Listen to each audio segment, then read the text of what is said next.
Get Out of Your Own Way by Jovita Jenkins, Chapter 7. Always ask yourself 2 questions to turn failure into success. What did I do right, and what would I do differently? Quote, ability is what you're capable of doing. Motivation determines what you do. Attitude determines how well you do it. Author Lou Holtz. Chapter 7. Walk the walk and talk the talk. Quote, all that is necessary to break the spell of inertia and frustration is this. Act as if it were impossible to fail. Author Dorothea Brand. Taking the first step on any journey can be the hardest one. We want to start at the right time, or in the right place, or with the right set of conditions. And we usually view the right time, place, and conditions as occurring sometime in the future, never right now. Given this tendency, it's not surprising that many of us never start the journey and consequently never reach our peak potential. The goal of this chapter is to help kickstart you into action. There is a saying that I like to share with you that provides a great visual to help motivate me when I feel stuck.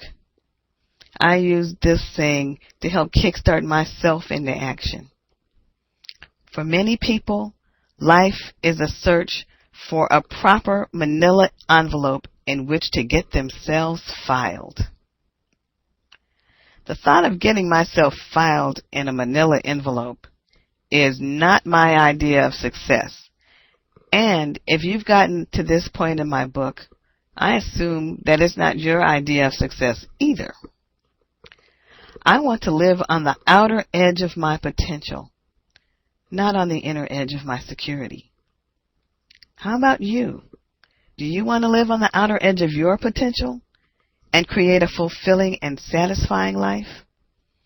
Or would you prefer to live on the inner edge of your security, play it safe, and never reach your peak potential? The choice is yours.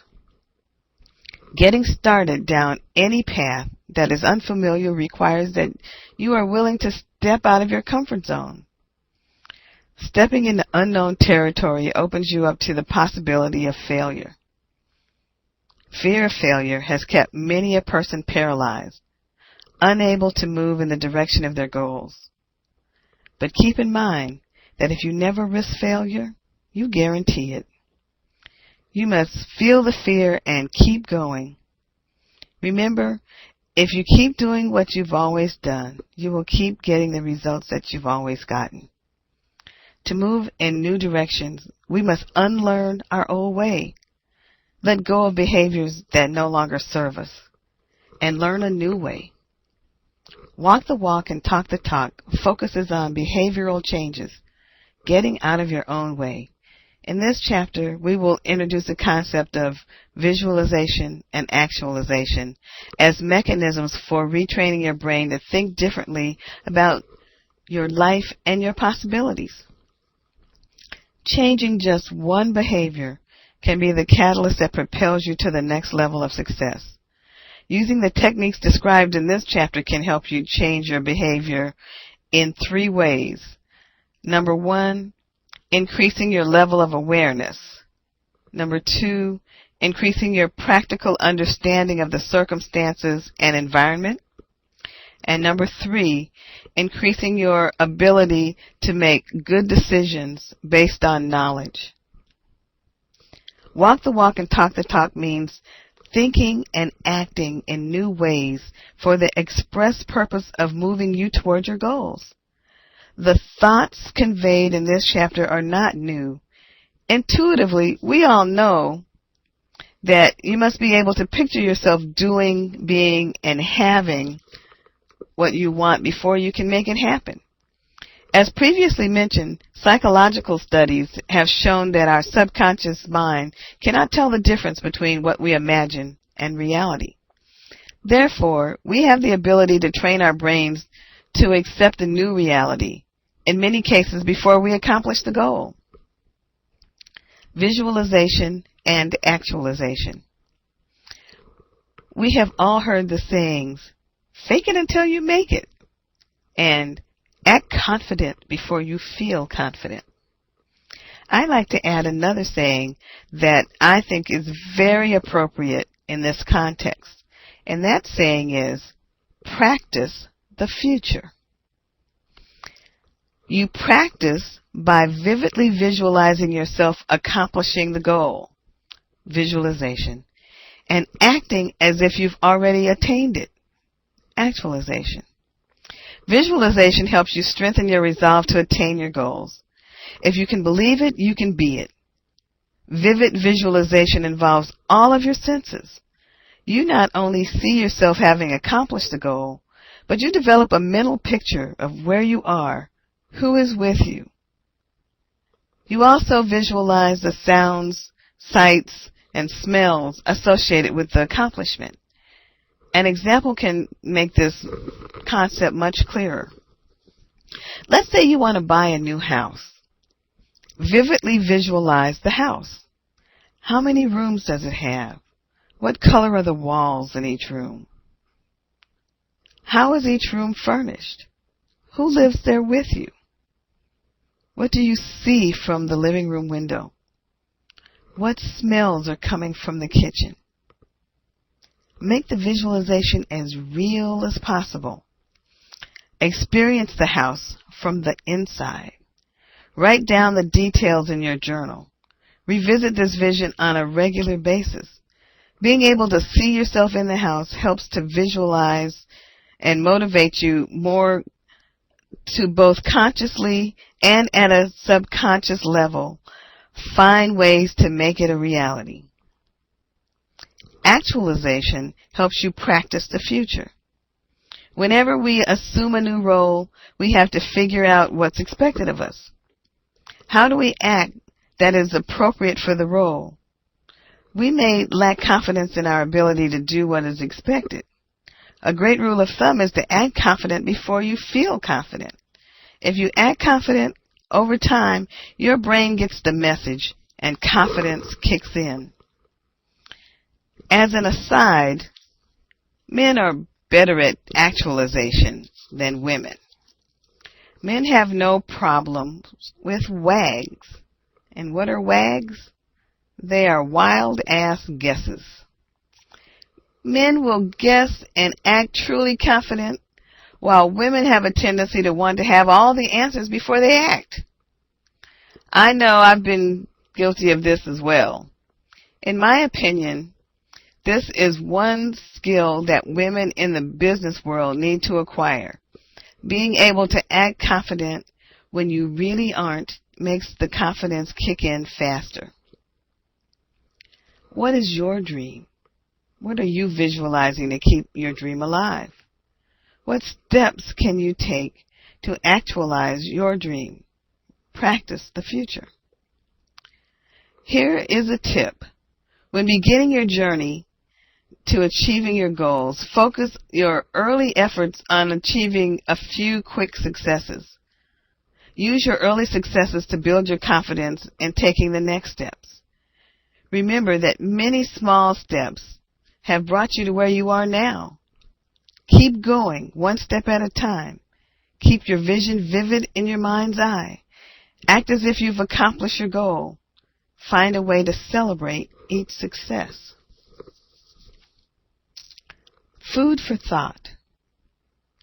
Strom Thurmond, the longest-serving and oldest politician, both in the Republican Party and in the Senate of the United States, neared his 100th birthday.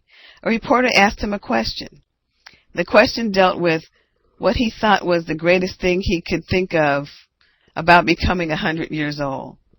And the senator thought for a moment and then replied, "There is very little peer pressure."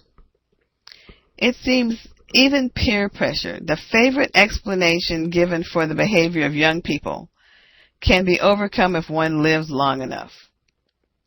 Maslow, in his hierarchy of needs theory, says that there are 5 levels that need to be achieved in order for a person to reach the pinnacle of their true self.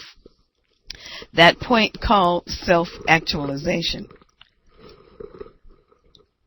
Intrinsically, one needs to have these elements at equilibrium within themselves. On the bottom of this pyramid, one needs to understand first and foremost that their survival is not at stake. Their food, shelter, air, clothing, and necessities of life are there. Secondly, they need to feel safe and secure in their environment. There is a need as social animals for social acceptance, recognition, and achievement. The fourth has to do with positive self-esteem. On this base rests the ultimate degree of personal, professional, and other success. That is the point of self-actualization, the point of becoming. That is something all of us go through. It brings me to what I've coined as Jovita's theory of extremes. The theory says it doesn't matter where you are on the spectrum of life. It simply matters what you do. Let me give you an example of what I mean by the theory of extremes. We have, of course, seen genius come from broken, single-parent, poor, minority, female, etc. families. On the other hand, we've seen coming from a level of wealth and privilege, morons, criminals, psychopaths, etc., all from seemingly ideal environments. The strata of society in which one is born does not necessarily predict that person's destiny. Now, we have talked about some of the kinds of things I would call the ingredients of our lives that result in the gumbo, the soup that we become. What do we do about it? We've talked about the things that make us and that interfere with us, our beliefs, our procrastinations, and our foibles. What we have learned is that whatever we want to become, we have to see ourselves as that thing. Feel it, act it, taste it, want it. It is pure folly to underestimate the power of passion and desire in achieving a goal or reaching an objective. What it takes is what I call C-SPAN, which is a survey, plan, act, success model. The C stands for consciousness. Identify a trait, habit, aspect of your life that you want to change. Denial is no longer an option. The S stands for survey, plan, explore. Identify new possibilities and alternative actions. The P stands for plan. Develop an action plan to implement the change. The A stands for action. Implement, modify the steps in the plan as appropriate. And the N stands for next chapter. Live a more fulfilling, satisfying, joyous life.